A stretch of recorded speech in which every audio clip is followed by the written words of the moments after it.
vamos fazer contato com o advogado criminalista, integrante do coletivo Advogadas e Advogados pela Democracia, José Carlos Portela Júnior. Bom dia, Portela. Bom dia, Glauco. Bom dia a todas e todos que nos ouvem.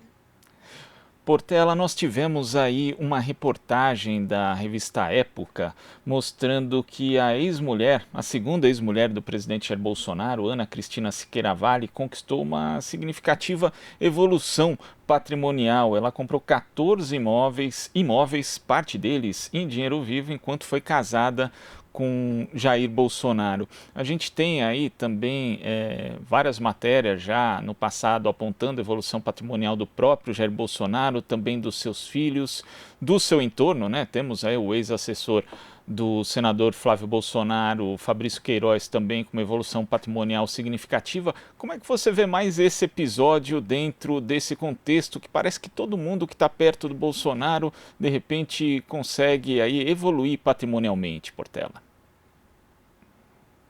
Duas coisas, né, que a gente pode extrair desses fatos. A primeira questão é como o discurso do Bolsonaro, né, com base no qual ele levou a sua candidatura, é um discurso totalmente vazio, aquele discurso da moralidade, que se filiava ao lavajatismo para fazer a limpeza do país. A gente já denunciava esse discurso lá atrás, né, a inconsistência dele e para que fins servia. Não servia para fins de manipulação da opinião pública, né, para fazer um setor da opinião pública acreditar que ele realmente era o fora do sistema, que viria para fazer a limpa, né? Mais uma vez a gente vê esse tipo de personagem ocupando um vazio ali na política e acaba, de certa forma, conseguindo encampar ali aquela imagem de uma pessoa limpa, honesta, né, que só tinha o salário de deputado, etc. e tal. Bom, essa é uma questão. A outra questão é, você vê como a forma como se tratam esses casos, diferentemente do que acontece em outros casos de acusação de corrupção, quando envolve pessoas da chamada ala da esquerda, né? Então, você vê aí, por exemplo, uma forma de atuação das agências de persecução penal totalmente diferente de quando a gente, comparando o que acontecia quando envolvia o presidente Lula, por exemplo, que era uma acusação totalmente infundada e gerava toda um ataque, né? Gerava um ataque aos seus direitos fundamentais, à sua imagem, à sua carreira de uma maneira bastante atroz, o que não se vê contra a família do Bolsonaro e o próprio Bolsonaro.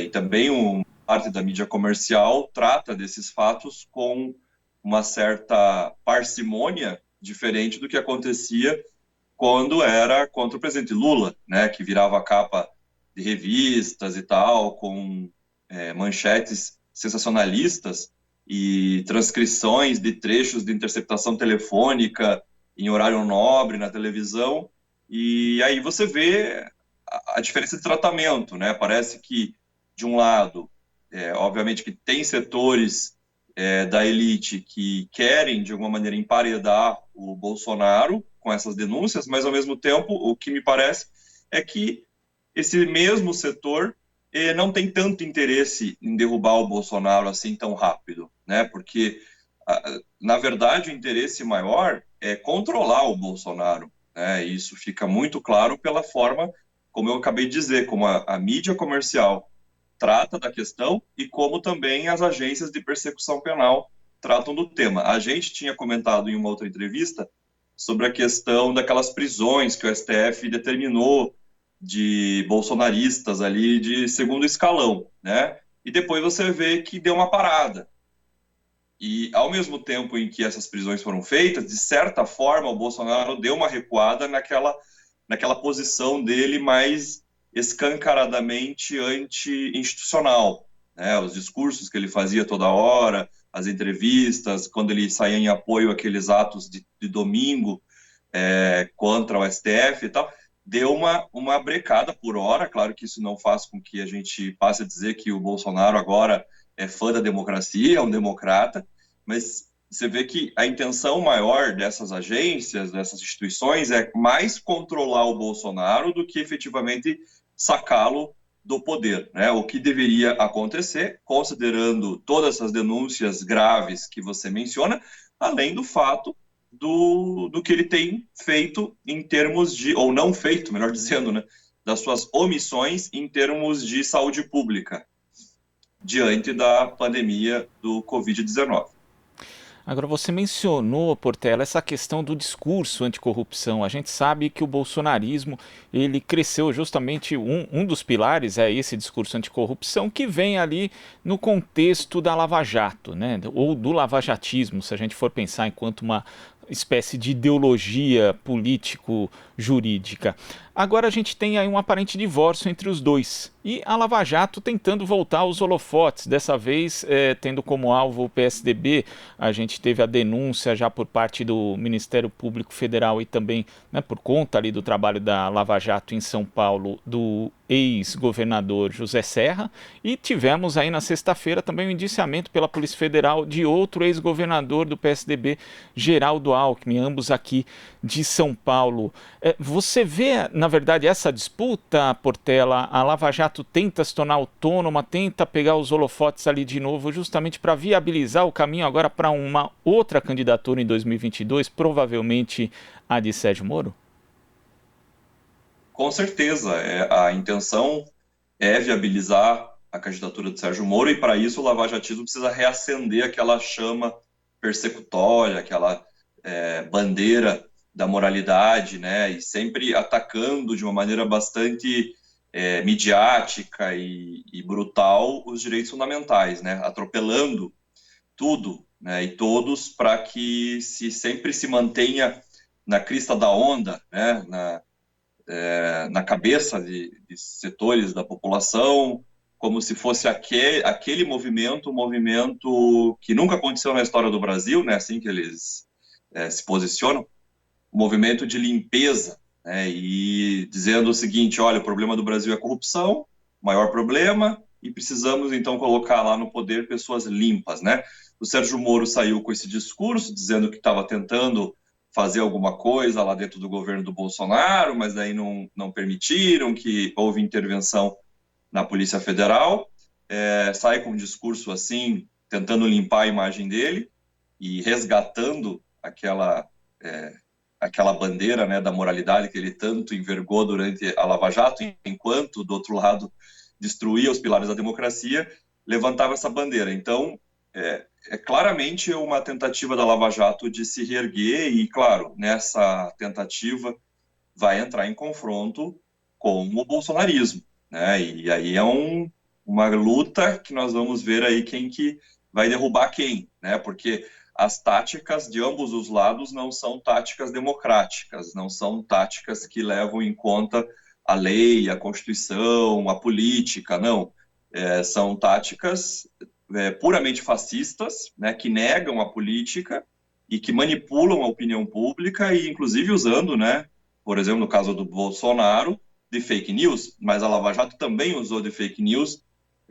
Depois isso meio que ficou aí engavetado, mas lembra que teve denúncia de que Deltan Dallagnol estava usando de rede na internet para difundir, né? Não sei se ele diretamente, mas a denúncia era que pessoas ligadas ao Deltan estariam fazendo esse tipo de ação, né? E houve essa denúncia, mas ficou por isso mesmo, assim como também a rede de fake news do Bolsonaro para se candidatar, está lá no TSE para avaliar e até agora não fizeram nada.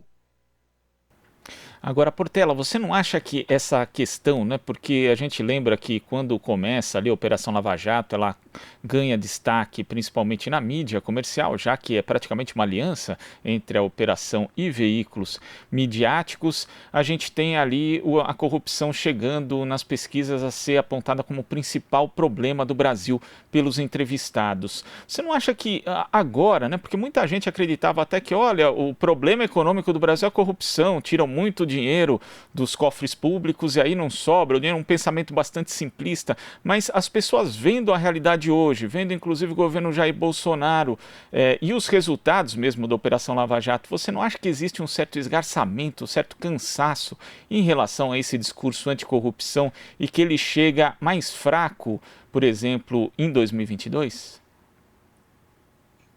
A gente pode observar sempre na história, quando foi usado esse tipo de discurso, sempre foi uma maquinação de quem estava usando o discurso para derrubar quem está no poder, e daí aquele vazio, né, que é causado por esse tipo de sanha persecutória, sempre leva alguém chamado apolítico, né, como se fosse possível existir alguém com essa característica, né? Então esse personagem apolítico assume o poder e depois, quando assume o poder, não sabe o que fazer, ou pelo menos não atende, né, aos reclames do povo, né? Daí reproduz de novo aquelas questões viciadas da institucionalidade, atendendo a certos interesses privados, né? A imoralidade desse cidadão que, ora, se dizia moralista, moralizante, acaba aparecendo uma hora ou outra, e isso acaba causando, sim, um impacto na população, do tipo, veja, não adianta nada, né? De novo, a gente investiu nossas fichas nesse discurso e, novamente, nós estamos vendo a repetição da corrupção. Mas aí eu quero só alertar uma questão que, embora esse tema da corrupção, obviamente, seja muito importante, né? Porque são recursos públicos que poderiam ser destinados, por exemplo, ao combate do Covid-19, mas existem outras questões muito mais relevantes em termos estruturais no país que, se corrigidas, poderiam, por consequência, diminuir a incidência da corrupção, né? E existem formas de corrupção institucionalizada, né, que fazem parte da estrutura do Estado brasileiro e contra as quais existe muito pouco espaço de manobra dentro do Estado para poder mudá-las. Isso demandaria uma reestruturação do Estado por completo, né? E quem pretende fazer esse tipo de coisa acaba sendo derrubado pela elite que tem interesse em manter o Estado tal como ele é, né? E você pode citar exemplos claros do tipo as Forças Armadas, né? A forma como se usa os recursos nas Forças Armadas, dando uma série de benefícios penduricários que são legais, não dá para dizer que isso é corrupção, mas está incrustado no Estado brasileiro a ideia de que, se você não atender esses reclames particulares das Forças Armadas, elas vão se virar contra você, né? A questão dos bancos, né, que a gente chama de a Bolsa Banqueiro, quer dizer, juros que nós pagamos aí, que chegam a representar quase 50% do PIB do Brasil, 50% da riqueza gerada por nós brasileiros, vai diretamente para os bancos, a título de remuneração dos cambalachos que os banqueiros fazem com títulos de dívida pública, etc. Então, você vê aí, para citar dois exemplos, além de questões atinentes ao judiciário, né, o uso da máquina pública no judiciário pelos próprios magistrados para garantir interesses seus, que tem previsão em lei, em resoluções dos tribunais, aí não dá para dizer que é uma corrupção, né? Mas que é uma drenagem, representa uma drenagem de verbas públicas que poderiam atender a educação, a saúde, segurança, e que estão indo para os bolsos da elite e do estamento, de um certo estamento dentro do Estado, né? Não dá para dizer que todos os funcionários públicos são beneficiados por isso, porque você tem auxiliar de enfermagem de uma UPA, você tem um professor de uma escola primária que ganha o seu salário indigno e tem que trabalhar mais de 40 horas por dia em situação estressante. Eu estou falando daqueles que estão no estamento superior do Estado, que conseguem pressionar, a partir do poder que eles têm, pressionar quem está lá ocupando a cadeira, né, de presidente ou governador ou prefeito, para que obtenham as suas benesses. Então, a gente tem outras questões aí muito relevantes e que não entram nesse discurso moralista anticorrupção. Os próprios lavajateiros, se me permite essa expressão, eles, ao mesmo tempo que levantavam a bandeira da moralidade, estavam lá fazendo movimento em favor do auxílio moradia. A gente se lembra daquela foto do Sérgio Moro na frente de um prédio da Justiça, junto com um monte de juiz que estavam lá protestando pela manutenção do auxílio moradia. Quer dizer, que coisa mais absurda do que essa? Inclusive, então o juiz Sérgio Moro adotou uma lógica bastante particular, dizendo que, na verdade, ele fazia jus ao auxílio moradia já que não tinha aumento. Né? Quer dizer, algo que não existe uma relação sequer formal, legal, como base para isso, e ele afirmava, quer dizer, essa corrupção que você fala, Portela, que não é a corrupção nos termos legais, a corrupção no campo da ética, da moral, na verdade ela é bem praticada, inclusive por quem prega essa bandeira da moralidade. Exato. E você vê, quando se tenta trazer auxílios para a população, como Bolsa Família, e garantir o direito social à previdência social, né, auxílio doença, auxílio maternidade, etc. Aí vem sempre esse discurso, olha, estão pagando para quem não tem direito, vamos lá fazer uma devassa e vamos acabar com aquele programa social, com aquele direito social, porque ali tem gente desonesta e tal.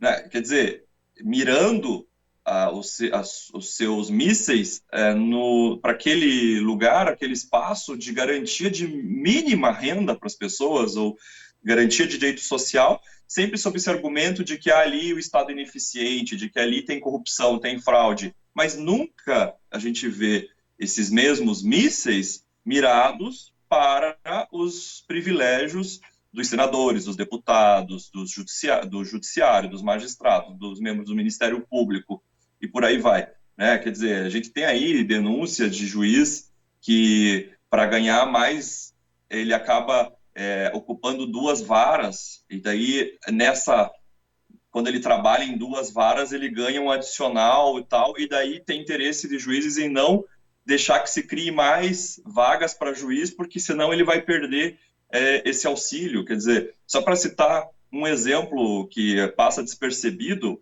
para a opinião pública, e que mostra como esse discurso da moralidade ele tem alvo, né? É o inimigo. O inimigo é sempre aquele que é progressista, que é o funcionário público de pequeno escalão, que é chamado de parasita, o beneficiário do Bolsa Família, né? Esses são os chamados, os que atacam o Estado, que transformam o Estado em algo ineficiente, enquanto que os banqueiros, os juízes, os deputados, senadores, os empresários que se valem do Estado passam aí como se fossem os salvadores do Estado, fazendo as suas contra-reformas para tirar mais direitos da população e drenar o dinheiro para o bolso deles.